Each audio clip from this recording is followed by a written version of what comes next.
নমস্কার বন্ধুরা, মিমিস কিচেনে আপনাদের সবাইকে স্বাগত জানাই। আজকে আবারও চলে এলাম একটা খুবই সাবেকি রান্না, আগেকার দিনের রান্না। এগুলো সব আপনারা সবাই জানেন, তাও আজকে আমি আমার রান্নাঘরে এই রান্নাটা করেছি, তাই সবার সাথে শেয়ার করে নিচ্ছি। আজকে আমি বানালাম ইলিশ মাছের মাথা দিয়ে পুঁই শাকের চচ্চড়ি। তো চলুন দেখে নিই কী কী লাগছে আমার এখানে। আমি এখানে আলু, কুমড়ো, ঝিঙে, পুঁই শাক সব কেটে নিয়েছি এইভাবে। আর ইলিশ মাছের মাথা আছে, তেলটাও আছে। আর এখানে আছে পুঁই শাকটা, ডাঁটাটা আলাদা করে রেখেছি, আর পুঁই শাকের পাতাগুলো আলাদা করে রেখেছি। এবার চলুন রান্নায় ফেরা যাক। কড়াই বসিয়ে দিয়েছি, কড়াইয়ের মধ্যে দিয়ে দিচ্ছি সর্ষের তেল। রান্নাটা পুরোটাই সর্ষের তেলেই করব। তেলটা গরম হোক, ততক্ষণ আমি মাছের মাথাগুলোতে নুন হলুদ মাখিয়ে নিয়েছি। ইলিশ মাছ এমনই একটা মাছ, কোনো কিছু যেন তার ফেলা যায় না। আর এত সুস্বাদু মাছ, আমার তো মনে হয় যে অন্য কোনো মাছে এত স্বাদ আমার নিজের লাগে না, জানি না বাকিদের কি। তেলটা ভালো মতো গরম হয়ে গেছে, এবার মাছের মাথাগুলো ভালো করে ভেজে নেব। ইলিশ মাছের মাথা দিয়ে কচু শাক, তারপর চাল কুমড়োর ঘন্ট, লাউ ঘন্ট, তার সাথে এই পুঁই শাকে দিয়ে চচ্চড়ি, দুর্দান্ত খেতে লাগে। ভালো করে মাছের মাথাটাকে ভেজে নেব, তার সাথে তেলটাও দিয়ে দিয়েছি। এবার সুন্দর করে বেশ মচমচে করে মাথাটাকে ভেজে নিচ্ছি।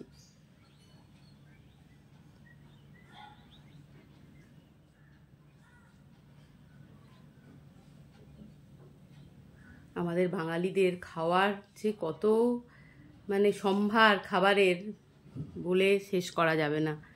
বাঙালিরা এত খাদ্যরসিক, এত মেনু, এত রেসিপি বোধহয় বাঙালিদেরই থাকে। এরপর তেলের মধ্যে দিয়ে দিয়েছি কাঁচা লঙ্কা, শুকনো লঙ্কা, আর দিয়ে দিলাম বেশ খানিকটা পাঁচফোড়ন। ফোড়নটা বেশ সুন্দরভাবে যখন গরম হয়ে যাবে, তখন কেটে রাখা সবজিগুলো দিয়ে ভালো করে ভাজতে হবে।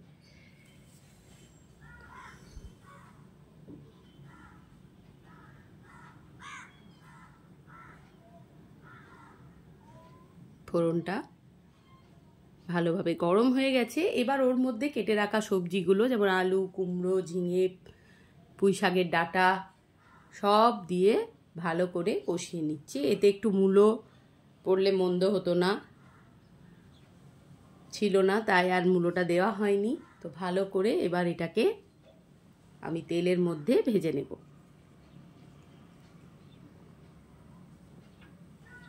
পাতাটা পরে দেব, কারণ পাতাটা দিলেই তো একদম জল বেরিয়ে যাবে, তাই আগে এগুলোকে সুন্দর করে ভেজে নিতে হবে।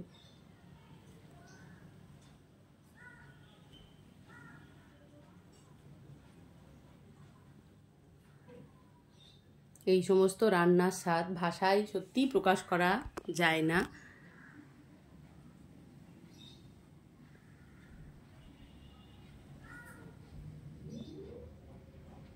এবার দিয়ে দিলাম নুন, পরিমাণ মতন নুন দিয়ে দিয়েছি। দিয়ে দেব হলুদের গুঁড়ো। মশলা তেমন কিছু এত লাগবে না এতে, কারণ ইলিশ মাছের গন্ধটাই যথেষ্ট, তাই মশলার ব্যবহার সেরকম কিছু নয়, শুধু একটু জিরের গুঁড়ো আমি এতে ব্যবহার করব। এবার ভালো করে আবারও ভেজে নিচ্ছি সবজিগুলো।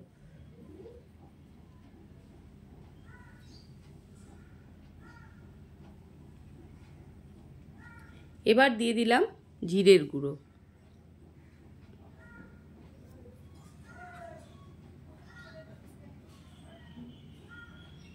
ভালো করে মিশিয়ে নিচ্ছি। আর দিয়ে দিলাম কিন্তু আমি ওখানে গুড়, মিষ্টির জন্য আমি এখানে গুড় ব্যবহার করব। আপনারা চাইলে চিনি দিতে পারেন, অসুবিধা কিছু নেই। দিয়ে দিলাম অল্প পরিমাণে কাশ্মীরি লঙ্কার গুঁড়ো, জাস্ট কালার, না দিলেও ক্ষতি নেই।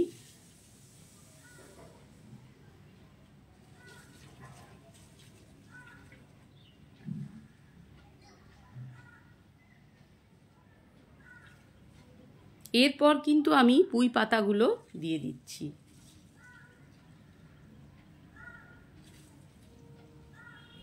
এবার ওপর থেকে আমি এটাকে নাড়াচাড়া করে নিচ্ছি, মিশিয়ে নিচ্ছি ওপর নিচ আর কি।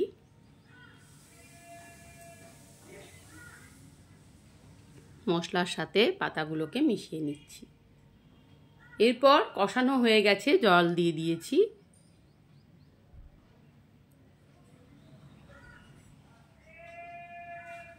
ভালো করে খুন্তি দিয়ে নাড়াচাড়া করে নিলাম। এবার ঢাকা দিয়ে দেবো সেদ্ধ হতে।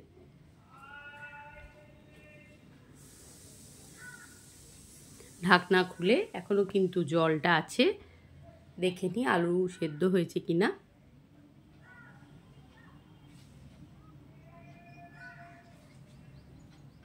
আলুও সেদ্ধ হয়ে গেছে, বা জলটা টেনে নিলেই কিন্তু হয়ে যাবে। এরপর আমি দিয়ে দিলাম ভেজে রাখা মাছের মাথাটা, ভালো করে মিশিয়ে নিচ্ছি চচ্চড়ির সাথে।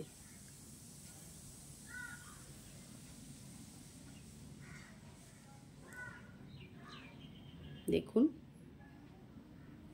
জলটা অনেকটাই মরে এসছে, মানে কমে গেছে। আর একটু জলটা কমে গেলে একদম শুকনো যখন হয়ে যাবে, তেল ছেড়ে যাবে, তখন আমি গ্যাস বন্ধ করে দেব।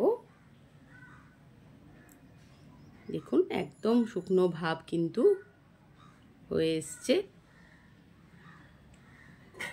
গরম গরম ভাতের সাথে খেতে অসাধারণ লাগে এই ধরনের চচ্চড়ি। ভিডিওটি যদি ভালো লাগে বন্ধুরা, তাহলে অবশ্যই লাইক, কমেন্ট, শেয়ার, সাবস্ক্রাইব করে আমার পাশে থাকবেন। সবাই ভালো থাকুন, সুস্থ থাকুন। আবারও দেখা হয়ে যাবে পরবর্তী কোনো ভিডিওর সাথে। ততক্ষণের জন্য সবাইকে টাটা।